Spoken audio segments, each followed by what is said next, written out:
"You're a fool, Marcus. A complete fool."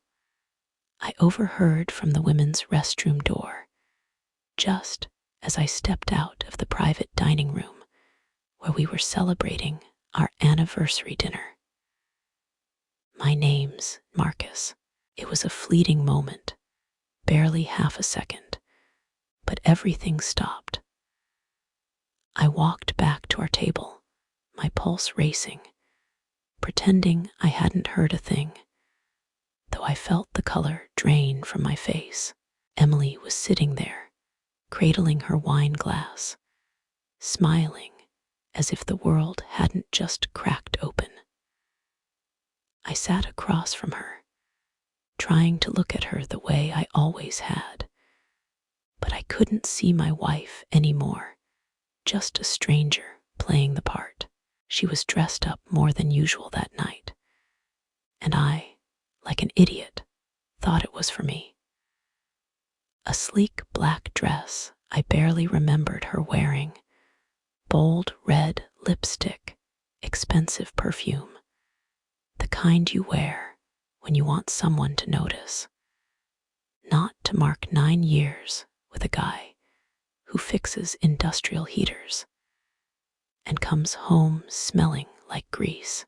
"You okay?" she asked, barely glancing up from her phone, feigning indifference, as if she hadn't just left the bathroom where someone shouted her lover's name. "Yeah, just a headache," I lied, swallowing a wave of nausea that gripped my chest. She gave a faint, maybe cynical smile, or maybe not. Maybe she'd been pretending so long she no longer knew the difference between acting and being. I didn't say another word during dinner. The steak I usually loved tasted like soggy cardboard. She rambled about work, her annoying coworkers, how badly they parked at the office.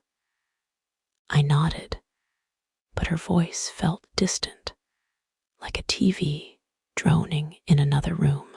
One question pounded in my head. Who the hell is Marcus? As we left the restaurant and walked to the car, she slipped her arm through mine like nothing was wrong. I caught a whiff of her perfume, vanilla, and something floral that I used to love, but now made my stomach churn. I started the car without a word. She hummed along to some ridiculous song on the radio. I wanted to slam the car into a streetlight, not to hurt us, but to stop time, to avoid what was coming. "Want to swing by Sarah's to grab those boxes from her basement?" she asked, as if that mattered now. "No," I snapped, sharper than I had been since our last big fight 2 years ago. She looked at me, sensed something, then dropped her gaze. Awkward silence followed. She didn't ask, "What's wrong?" or "Are you acting weird?" Nothing, because she knew. Part of her knew that Marcus hadn't stayed in that bathroom, and part of me knew I wouldn't sleep tonight. At home, I locked myself in the bathroom, sat on the closed toilet, and opened my phone. I scrolled through her Instagram. Most photos were of us, but then I noticed one from 3 days ago, a plain coffee cup on a table. Nothing special, except something caught my eye.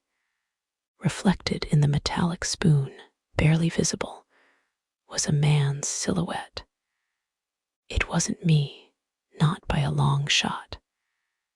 And in that damn spoon, my life began to unravel. I didn't sleep that night.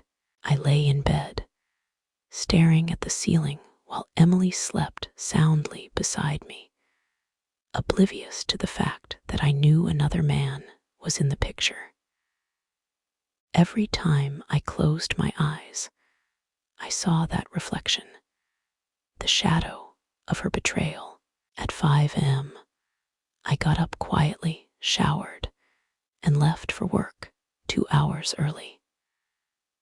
I couldn't stay there, couldn't share a bed with her, couldn't listen to her breathing peacefully after shattering something that still mattered to me. At work, people asked if I was okay. I mumbled a weak, "Yeah, that fooled no one."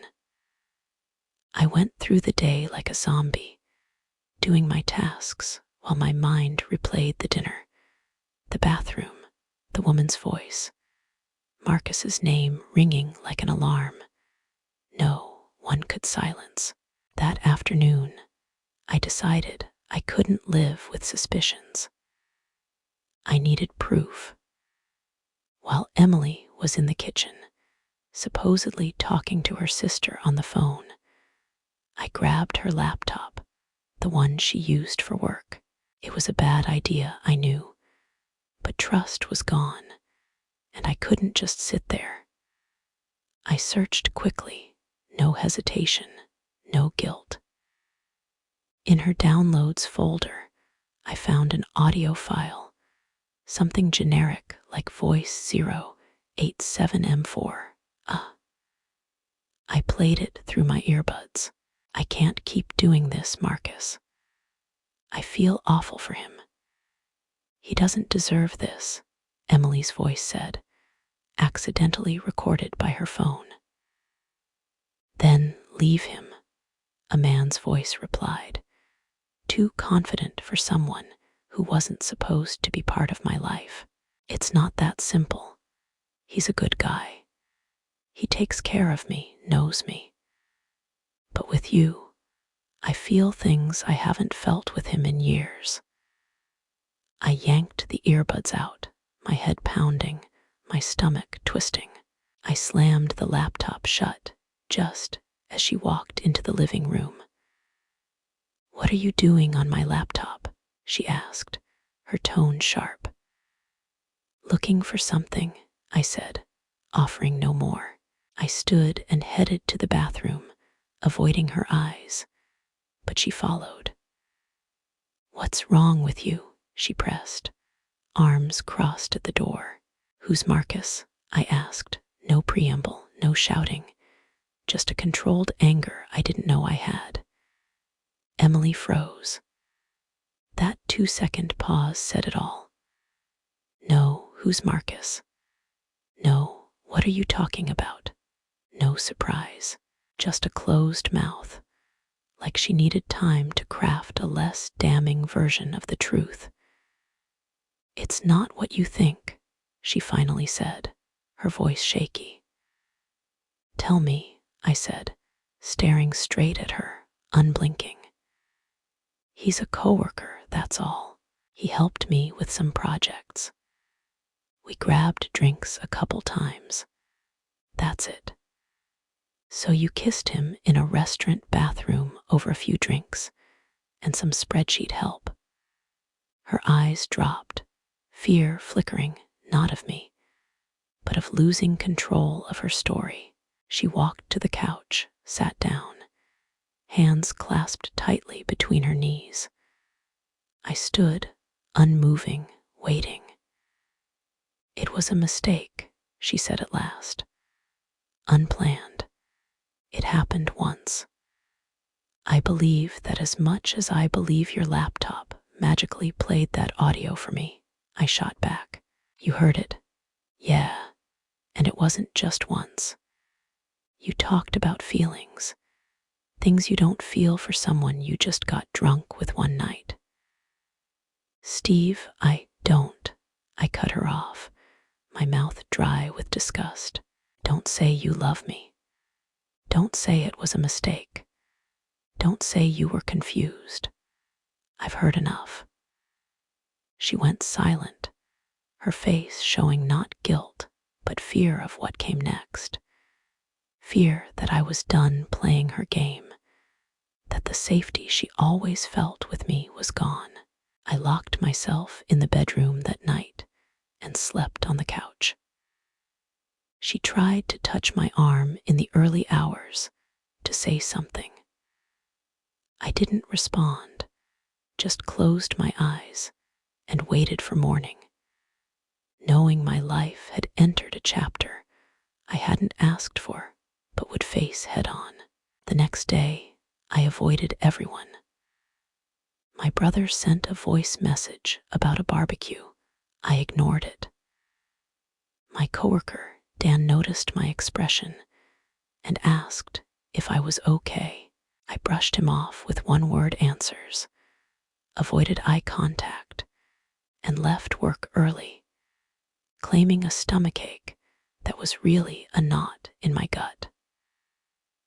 I went home not because I wanted to see her, but because I needed to think, to move, to do anything but keep picturing her hands on someone else, her lips saying things she never said to me. Emily wasn't there. She left a note on a napkin on the kitchen table, saying she'd stay at her sister's for a few days to give me space to think. How generous, offering me silence after months of lying without blinking. I sat on the couch, holding the napkin, thinking about how we got here. Memories flooded in: road trips to Miami when we were newlyweds, the first couch we bought on credit, the night we laughed through a terrible sitcom I can't even name, Sunday pizza nights, then the spoon reflection, the audio. It's not what you think. It all mixed into a bitter mess that churned inside me. I got up, went to the storage closet, and dug through a box of old stuff, receipts, notebooks, random phone numbers. Then I found something I didn't remember keeping. A USB drive, no label. I plugged it in, more to distract myself than anything else. To my shock, it held photos, vacations, dinners, even short videos from lockdown, and then, buried in a folder named 2023-8 screenshots. WhatsApp messages, photos, conversations between Emily and someone saved as M. Marcus from the audio. Some texts were over a year old. If you hold me like that again, I might not stop, he wrote. Then don't, she replied, followed by a photo of her in lingerie she never sent me. I kept reading until my hands shook. This wasn't a recent fling. It was a long, deliberate affair, maintained coldly while I cooked dinners, fixed leaks, and thought our love had just settled into something quieter. I shut everything down, turned off the computer, and for the first time since my suspicions started, I felt a heat in my chest that wasn't pain. It was rage, sharp and focused. I wasn't going to sit there and let them make a fool of me. I called her sister. Is Emily with you? Yeah, she's here, Laura said, nervous. Everything okay? Tell her to come back tomorrow. I want to talk. I figured out everything I need. What happened, Steve? Nothing. Just tell her to come at noon. I'll be home. I hung up before she could say more. I was done with excuses, even from others. I prepared calmly, set her laptop on the dining table, opened the audio file, and left it ready to play. I printed the most damning screenshots and laid them out neatly. I placed the spare car key next to them. Then I poured a coffee and sat, waiting for the next day with a mix of tension and something close to peace. When I heard the key turn in the lock, I didn't move. Emily walked in, casual, like she was back from grocery shopping, with that fake calm of someone who thinks they can still control the mess. She closed the door softly, stepped into the dining room, and froze when she saw me.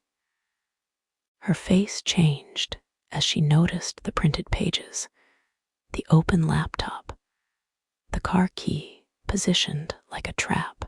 She didn't say a word, just took a deep breath and stood across the table, like a suspect waiting for the first blow. "Sit," I said, voice low, not looking at her directly. She sat slowly, arms crossed over her chest, as if that could shield her. "Want to say anything before I start? Steve, I know how this looks, but I swear it wasn't planned. It just happened, and I didn't know how to stop it," she said, her voice so soft I barely recognized it from the audio. "How long have you been seeing him?" "It doesn't matter," she said too quickly. "Over a year." "So for over a year, you slept next to me, ate with me, laughed at my jokes, all while carrying on with him. I didn't want to hurt you, but you did for months on purpose, with total calculation." "It wasn't calculation. I was confused, felt alone. And instead of talking to me, you ran to Marcus, to that jerk. He's not a jerk. Perfect. You'll love this then." I stood, unhurried, and handed her the printed pages one by one, every conversation, photo, voice message I could pull. She looked at them without touching, like they burned. She couldn't meet my eyes, shrinking with each page, each word she'd written now staring back at her. "You have until Friday to get your stuff out of the apartment. I'm talking to a lawyer, already started the paperwork. I don't want you back after that. Steve, please, don't do this. We can talk, go to therapy, figure out what happened." "I already figured it out. You lied to me for over a year. While I was still building this life, you'd already chosen another and just hoped I wouldn't notice. It's not that simple." "It is. You made it complicated. I'm simplifying it now. I don't want someone like that in my life, not as a partner, not as a friend, not even as a memory. I can't believe you're being so cold. It's the least I can be after all this.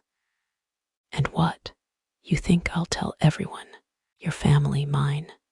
We'll see. For now, telling your sister seemed fair, since she was either complicit or clueless. I don't know which is worse."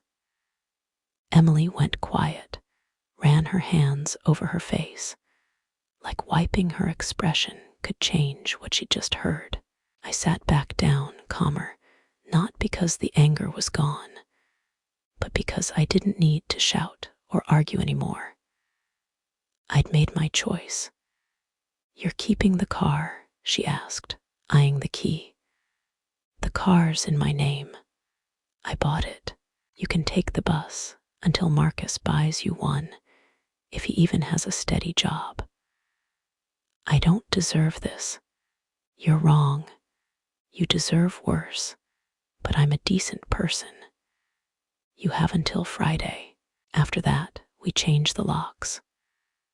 "What if I leave today?" "Even better." She stood, gathered the few things she'd brought from her sisters, and left without slamming the door, without drama, like she knew there was nothing left to negotiate. I sat alone in the dining room, staring at her empty chair, and for the first time in weeks, I felt a faint relief. The night after she left was more strange than sad. No yelling, no tears, no texts, just a quiet house and me sitting at the table, staring at a glass of water I didn't drink.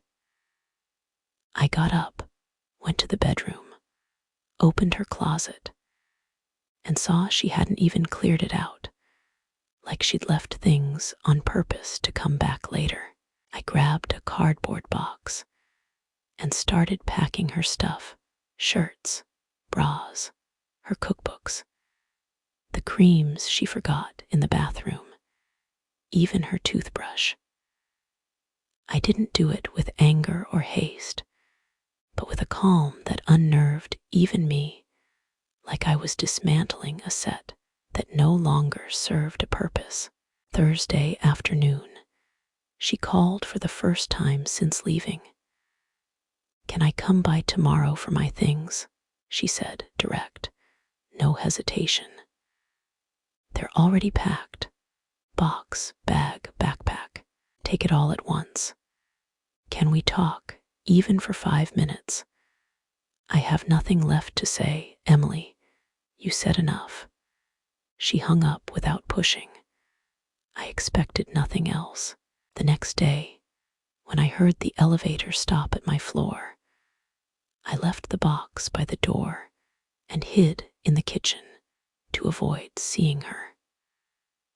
I heard her drag it, mutter something under her breath as she saw what was inside, then shut the door harder than she'd opened it. After that, nothing, no texts, no calls, no excuses. The weekend passed in a blur of emotions I couldn't name: sadness, anger, or just bone-deep exhaustion. Sunday afternoon, I got a text from her sister. I braced for a defense or an attempt to mediate, but it was different. "I don't know if this helps, but Emily's not staying with me.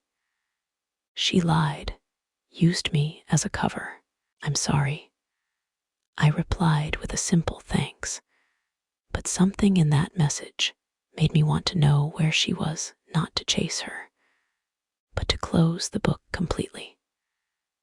Monday, I took a couple hours off work, went to Emily's office where she'd met Marcus, and talked to the security guy who knew me from picking her up before.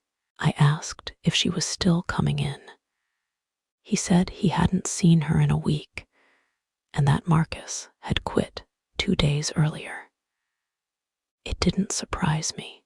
I left without saying more. But on the drive home, I stopped at a corner and wondered for the first time if everything I'd done, from the confrontation to the final cut, had been fair or just impulsive. That night, she texted again. "I want to meet in person, not to get back together, but to explain everything properly." I took over an hour to decide, then replied, "Tomorrow, 8 p.m., usual cafe." I got there early, sat by the window, ordered a latte, and waited. She arrived on time, dressed plainly, no makeup, no heavy perfume. She sat without a kiss or greeting, looked at me, but didn't smile. I'm not going to justify what I did. I can't and won't. I just want to explain because I think you deserve it, she started, her tone so flat she seemed like someone else. "I'm listening," I said, leaving my coffee untouched. She talked about a conversation at work. Nothing physical at first, just 2 people venting about their unhappy home lives. He listened, asked questions. "You came home tired. I was tired. And we only talked about bills or who was cooking. One day he asked me for a drink. I went, and then the rest happened. You know it, you saw it. If I hadn't seen it, I don't know. I've asked myself that. I think it would have ended anyway, just not as fast." "You still seeing him?" "No. He said he didn't want trouble, that this got out of hand. He blocked me. What do you want? Just for you to hear me, to know I'm sorry, that I messed up, that I failed you. If we pass each other on the street tomorrow, I don't want you to have to look away. I sipped my coffee, thought about her words, looked at her. I didn't see my wife or the woman who betrayed me, just someone as broken as I was, but for different reasons. And in that moment, I knew I didn't want revenge, didn't need her to suffer, didn't need to make her pay. She was already carrying the worst of it. She'd lost the one person who loved her fully. I don't wish you ill, Emily, but I don't want you near me. I hope you find something you don't have to hide. She nodded, stood, and left without looking back. I stayed at the table, thinking that sometimes winning a fight doesn't mean feeling good, but at least I was free. In the days that followed, I focused on cleaning every corner of the house, as if dusting could erase the past. I changed the sheets, rearranged furniture, took down photos, without realizing how temporary it all was. I built a new routine without Emily, without loose ends, without that constant ache in my chest. I went back to the gym I'd abandoned, called old friends I'd lost touch with, started staying late with coworkers for drinks, something I used to skip to get home early. I wasn't suddenly okay, but I felt a bit more in control of my world. One afternoon, waiting at the butcher shop, I ran into Mike, an old friend who knew Emily from the early days. He looked at me with that hesitant, pitying expression people get when they don't know whether to pry. Heard what happened? You holding up? It's not a disaster. I'm sleeping okay, eating better, and no one's lying to my face. That's progress, I said, no jokes, no drama. Glad you can say that. I thought it'd wreck you. I thought so too, but turns out you don't die from this stuff. You know if she's still with that guy? No, and I don't care. She had her time in my life. It's over. We paid and went our separate ways. Hanging my bags on the bike, I realized he was right.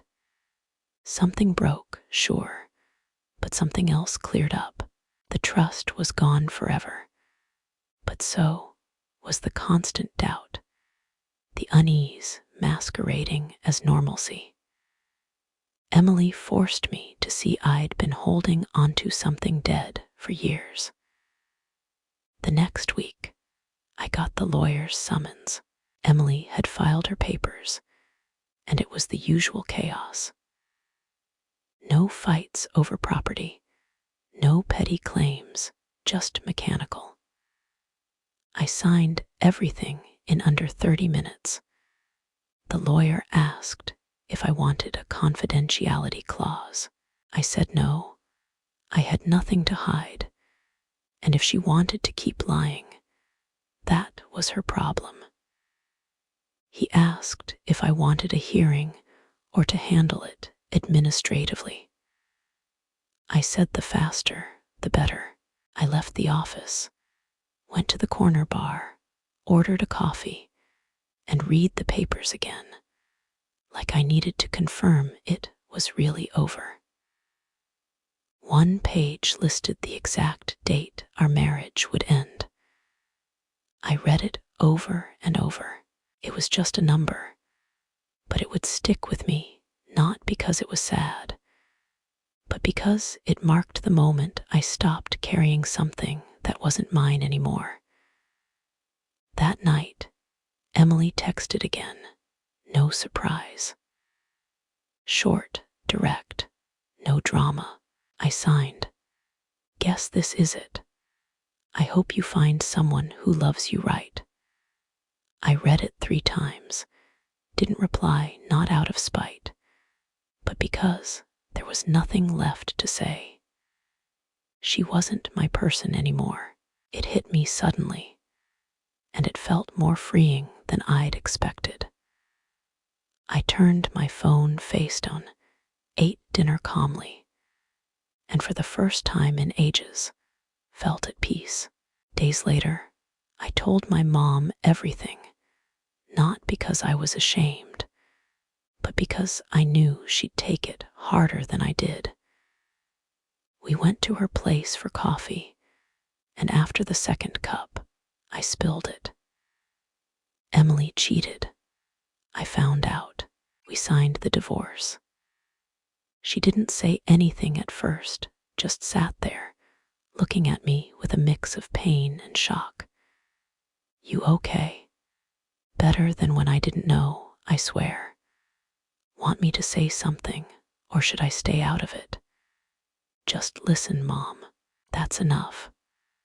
I told her everything, from the bathroom voice to the final signature. She didn't interrupt once. At the end, she hugged me and said something that still echoes. It's never too late to find peace, son. I'm glad you did what needed doing. Leaving her house, I walked a few blocks before hopping on my bike, took a deep breath, and felt something new. No grand plans, no new girlfriend, no storybook happy ending, just a life without lies, without doubts, without being tied to someone who no longer chose me. And for me, that was enough.